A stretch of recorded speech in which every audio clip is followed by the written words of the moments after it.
Capítulo 5. Do Ministério Público. Artigo 200. As funções do Ministério Público previstas nesta lei serão exercidas nos termos da respectiva lei orgânica. Artigo 201. Compete ao Ministério Público, inciso 1, conceder a remissão como forma de exclusão do processo. 2. Promover e acompanhar os procedimentos relativos às infrações atribuídas a adolescentes. Inciso 3. Promover e acompanhar as ações de alimentos e os procedimentos de suspensão e destituição do poder familiar, nomeação e remoção de tutores, curadores e guardiães, bem como oficiar em todos os demais procedimentos da competência da Justiça da Infância e da Juventude, de ofício ou por solicitação dos interessados, a especialização e a inscrição de hipoteca legal e a prestação de contas dos tutores, curadores e quaisquer administradores de bens de crianças e adolescentes nas hipóteses do artigo 98. Inciso 5. Promover o inquérito civil e a ação civil pública para a proteção dos interesses individuais, difusos ou coletivos relativos à infância e à adolescência, inclusive os definidos no artigo 220, parágrafo 3º, inciso 2, da Constituição Federal. Inciso 6. Instaurar procedimentos administrativos e, para instruí-los, alínea A, expedir notificações para colher depoimentos ou esclarecimentos e, em caso de não comparecimento injustificado, requisitar condução coercitiva, inclusive pela Polícia Civil ou Militar. Alínea B. Requisitar informações, exames, perícias e documentos de autoridades municipais, estaduais e federais, da administração direta ou indireta, bem como promover inspeções e diligências investigatórias. Alínea C. Requisitar informações e documentos a particulares e instituições privadas. Inciso 7. Instaurar sindicâncias, requisitar diligências investigatórias e determinar a instauração de inquérito policial para apuração de ilícitos ou infrações às normas de proteção à infância e à juventude. Inciso 8. Zelar pelo efetivo respeito aos direitos e garantias legais assegurados às crianças e adolescentes, promovendo as medidas judiciais e extrajudiciais cabíveis. Inciso 9. Impetrar mandado de segurança, de injunção e habeas corpus, em qualquer juízo, instância ou tribunal, na defesa dos interesses sociais e individuais indisponíveis afetos à criança e ao adolescente. Inciso 10. Representar ao juízo visando a aplicação de penalidade por infrações cometidas contra as normas de proteção à infância e à juventude, sem prejuízo da promoção da responsabilidade civil e penal do infrator, quando cabível. Inciso 11. Inspecionar as entidades públicas e particulares de atendimento e os programas de que trata esta lei, adotando de pronto as medidas administrativas ou judiciais necessárias à remoção de irregularidades porventura verificadas. Inciso 12. Requisitar força policial, bem como a colaboração dos serviços médicos, hospitalares, educacionais e de assistência social, públicos ou privados, para o desempenho de suas atribuições. Inciso 13. Intervir, quando não for parte, nas causas civis e criminais decorrentes de violência doméstica e familiar contra a criança e o adolescente. Parágrafo 1º. A legitimação do Ministério Público para as ações civis previstas neste artigo não impede a de terceiros, nas mesmas hipóteses, segundo dispuserem a Constituição e esta lei. Parágrafo 2º. As atribuições constantes deste artigo não excluem outras, desde que compatíveis com a finalidade do Ministério Público. Parágrafo 3º. O representante do Ministério Público, no exercício de suas funções, terá livre acesso a todo local onde se encontre criança ou adolescente. Parágrafo 4º. O representante do Ministério Público será responsável pelo uso indevido das informações e documentos que requisitar, nas hipóteses legais de sigilo. Parágrafo 5º. Para o exercício da atribuição de que trata o inciso 8 deste artigo, poderá o representante do Ministério Público, alínea A, reduzir a termo as declarações do reclamante, instaurando o competente procedimento, sob sua presidência. Alínea B. Entender-se diretamente com a pessoa ou autoridade reclamada, em dia, local e horário previamente notificados ou acertados. Alínea C. Efetuar recomendações visando à melhoria dos serviços públicos e de relevância pública afetos à criança e ao adolescente, fixando prazo razoável para sua perfeita adequação. Artigo 202.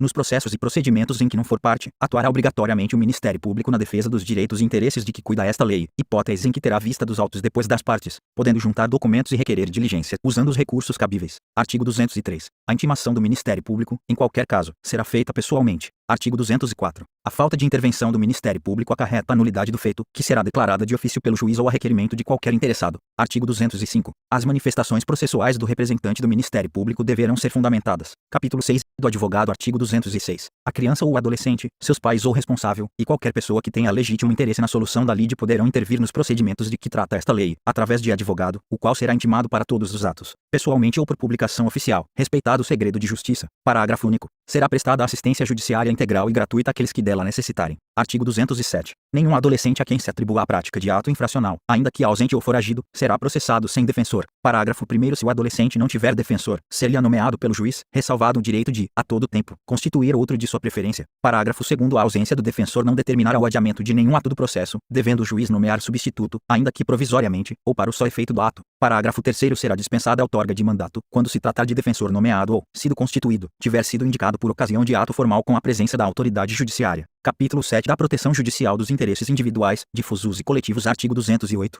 Regem-se pelas disposições desta lei as ações de responsabilidade por ofensa aos direitos assegurados à criança e ao adolescente, referentes ao não oferecimento ou oferta irregular, inciso 1, do ensino obrigatório, 2, de atendimento educacional especializado aos portadores de deficiência, 3, de atendimento em creche e pré-escola às crianças de 0 a 5 anos de idade, 4, de ensino noturno regular, adequado às condições do educando, inciso 5, de programas suplementares de oferta de material didático escolar, transporte e assistência à saúde do educando do ensino fundamental, inciso 6, de serviço de assistência social visando à proteção à família, à maternidade, à infância e à adolescência, bem como ao amparo às crianças e adolescentes que dele necessitem. Inciso 7 de acesso às ações e serviços de saúde. Inciso 8 de escolarização e profissionalização dos adolescentes privados de liberdade. Inciso 9 de ações, serviços e programas de orientação, apoio e promoção social de famílias e destinados ao pleno exercício do direito à convivência familiar por crianças e adolescentes. Inciso 10 de programas de atendimento para a execução das medidas socioeducativas e aplicação de medidas de proteção. Inciso 11 de políticas e programas integrados de atendimento à criança e ao adolescente vítima ou testemunha de violência. Parágrafo 1. Ou as hipóteses previstas neste artigo não excluem da proteção judicial outros interesses individuais, difusos ou coletivos, próprios da infância e da adolescência, protegidos pela Constituição e pela lei. Parágrafo 2. A investigação do desaparecimento de crianças ou adolescentes será realizada imediatamente após notificação aos órgãos competentes, que deverão comunicar o fato aos portos, aeroportos, polícia rodoviária e companhias de transporte interestaduais e internacionais, fornecendo-lhes todos os dados necessários à identificação do desaparecido. Parágrafo 3º. A notificação a que se refere o parágrafo 2º deste artigo será imediatamente comunicada ao Cadastro Nacional de Pessoas Desaparecidas e ao Cadastro Nacional de Crianças e Adolescentes Desaparecidos, que deverão ser prontamente atualizados a cada nova informação. Artigo 209. As ações previstas neste capítulo serão propostas no foro do local onde ocorreu ou deva ocorrer a ação ou omissão, cujo juízo terá competência absoluta para processar a causa, ressalvadas a competência da Justiça Federal e a competência originária dos tribunais superiores. Artigo 210. Para as ações civis fundadas em interesses coletivos ou difusos, consideram-se legitimados concorrentemente: inciso 1, o Ministério Público; 2, a União, os Estados, os municípios, o Distrito Federal e os territórios; inciso 3, as associações legalmente constituídas há pelo menos um ano e que incluam entre seus fins institucionais a defesa dos interesses e direitos protegidos por esta lei, dispensada a autorização da Assembleia, se houver prévia autorização estatutária. Parágrafo 1º. Admitir-se a litisconsórcio facultativo entre os Ministérios Públicos da União e dos Estados na defesa dos interesses e direitos de que cuida esta lei. Parágrafo 2º. Em caso de desistência ou abandono da ação por associação legitimada, o Ministério Público ou outro legitimado poderá assumir a titularidade ativa. Artigo 211. Os órgãos públicos legitimados poderão tomar dos interessados compromisso de ajustamento de sua conduta às exigências legais, o qual terá eficácia de título executivo extrajudicial. Artigo 212. Para a defesa dos direitos e interesses protegidos por esta lei, são admissíveis todas as espécies de ações pertinentes. Parágrafo 1º. Aplicam-se às ações previstas neste capítulo as normas do Código de Processo Civil. Parágrafo 2º. Contra atos ilegais ou abusivos de autoridade pública ou agente de pessoa jurídica no exercício de atribuições do poder público, que lesem direito líquido e certo previsto nesta lei, caberá ação mandamental, que se regerá pelas normas da Lei do Mandado de Segurança. Artigo 213. Na ação que tenha por objeto o cumprimento de obrigação de fazer ou não fazer, o juiz concederá tutela específica da obrigação ou determinará providências que assegurem o resultado prático equivalente ao do adimplemento. Parágrafo 1º. Sendo relevante o fundamento da demanda e havendo justificado o receio de ineficácia do provimento final, é lícito ao juiz conceder a tutela liminarmente ou após justificação prévia, citando o réu. Parágrafo 2º. O juiz poderá, na hipótese do parágrafo anterior ou na sentença, impor multa diária ao réu, independentemente de pedido do autor, se for suficiente ou compatível com a obrigação, fixando prazo razoável para o cumprimento do preceito. Parágrafo 3º. A multa só será exigível do réu após o trânsito em julgado da sentença favorável ao autor, mas será devida desde o dia em que se houver configurado o descumprimento. Artigo 214. Os valores das multas reverterão ao fundo gerido pelo Conselho dos Direitos da Criança e do Adolescente do respectivo município. Parágrafo 1º. As multas não recolhidas até 30 dias após o trânsito em julgado da decisão serão exigidas através de execução promovida pelo Ministério Público, nos mesmos autos, facultada igual iniciativa aos demais legitimados. Parágrafo 2º. Enquanto o fundo não for regulamentado, o dinheiro ficará depositado em estabelecimento oficial de crédito, em conta com correção monetária. Artigo 215.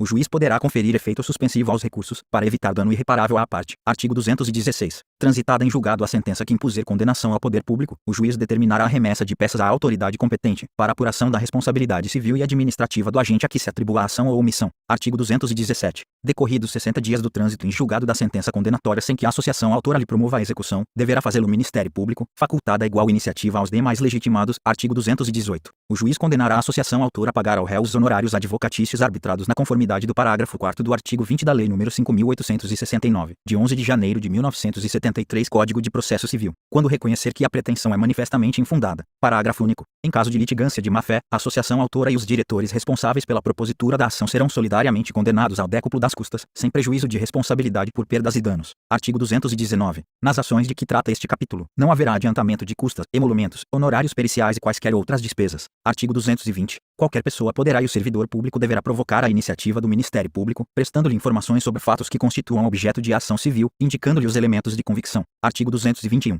Se, no exercício de suas funções, os juízos e tribunais tiverem conhecimento de fatos que possam ensejar a propositura de ação civil, remeterão peças ao Ministério Público para as providências cabíveis. Artigo 222. Para instruir a petição inicial, o interessado poderá requerer às autoridades competentes as certidões e informações que julgar necessárias, que serão fornecidas no prazo de 15 dias. Artigo 223. O Ministério Público poderá instaurar, sob sua presidência, inquérito civil ou requisitar, de qualquer pessoa, organismo público ou particular, certidões, informações, exames ou perícias, no prazo que assinalar, o qual não poderá ser inferior a 10 dias úteis. Parágrafo 1º. Se o órgão do Ministério Público, esgotadas todas as diligências, se convencer da inexistência de fundamento para a propositura da ação civil, promoverá o arquivamento dos autos do inquérito civil ou das peças informativas, fazendo-o fundamentadamente. Parágrafo 2º. Os autos do inquérito civil ou as peças de informação arquivados serão remetidos, sob pena de se incorrer em falta grave, no prazo de 3 dias, ao Conselho Superior do Ministério Público. Parágrafo 3º. Até que seja homologada ou rejeitada a promoção de arquivamento, em sessão do Conselho Superior do Ministério Público, poderão as associações legitimadas apresentar razões escritas ou documentos, que serão juntados aos autos do inquérito ou anexados às peças de informação. Parágrafo 4º. A promoção de arquivamento será submetida a exame e deliberação do Conselho Superior do Ministério Público, conforme dispuser o seu regimento. Parágrafo 5º. Deixando o Conselho Superior de homologar a promoção de arquivamento, designará, desde logo, outro órgão do Ministério Público para o ajuizamento da ação. Artigo 224. Aplicam-se subsidiariamente, no que couber, as disposições da Lei nº 7.347, de 24 de julho de 1985,